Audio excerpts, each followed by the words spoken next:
Podcast देखने का time नहीं है, डोंट वरी, ये क्लिप्स चैनल को सब्सक्राइब कर लो क्योंकि मेरे पॉडकास्ट में से जितने भी छोटे छोटे क्लिप्स रहती हैं वो कट करके हम इस चैनल के ऊपर अपलोड कर लेते हैं, जहां से आप कम टाइम में बहुत ज़्यादा चीज़ें सीख पाओ। So without wasting any time, let's move on to video.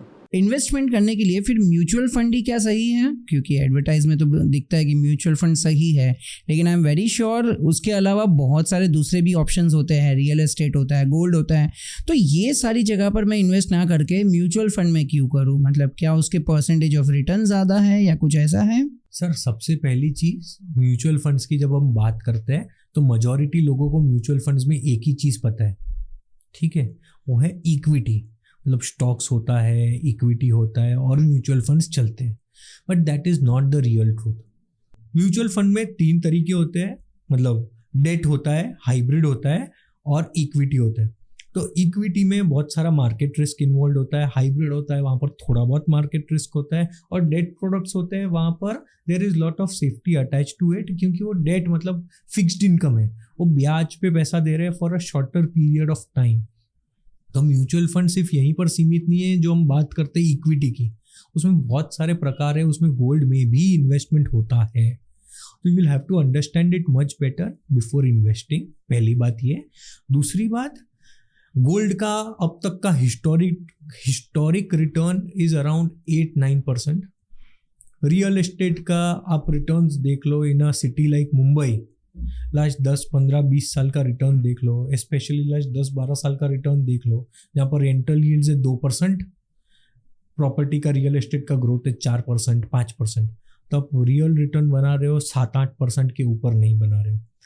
हमको जब वेल्थ क्रिएट करनी है तो वेल्थ क्रिएट कैसे होगी?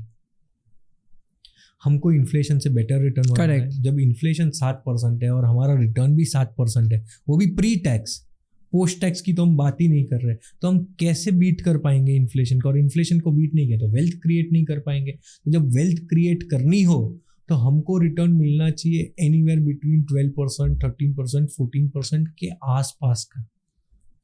आप हिस्टोरिक रिटर्न देख लो सेंसेक्स का, तो 14-15% से ग्रो हुआ है। इंडेक्स और बहुत सारे फंड्स हुए हैव डन लिटिल बेटर और little lower than the index. तो अगर आप उतना रिटर्न बना पाते हो, उसमें पोस्ट टैक्स गिन लो, तो this is one of the best opportunities for you to create wealth. Second चीज होती है लिक्विडिटी की।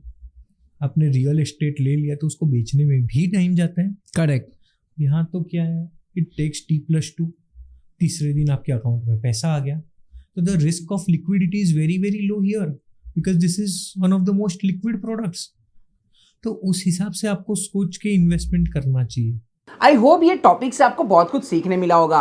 अगर आपको ये टॉपिक के रिलेटेड और भी डिटेल में सारी चीज़ें सीखनी है तो हमारा पूरा पॉडकास्ट देखना भूलना मत, लिंक मैंने नीचे डिस्क्रिप्शन में दिया हुआ है। और बिफोर गोइंग ये चैनल को मेक श्योर सब्सक्राइब कर लो और हमारे पॉडकास्ट चैनल पे भी जाकर पूरा पॉडकास्ट सीखो, जिससे ज़्यादा से ज़्यादा लर्निंग आपको मिल सके।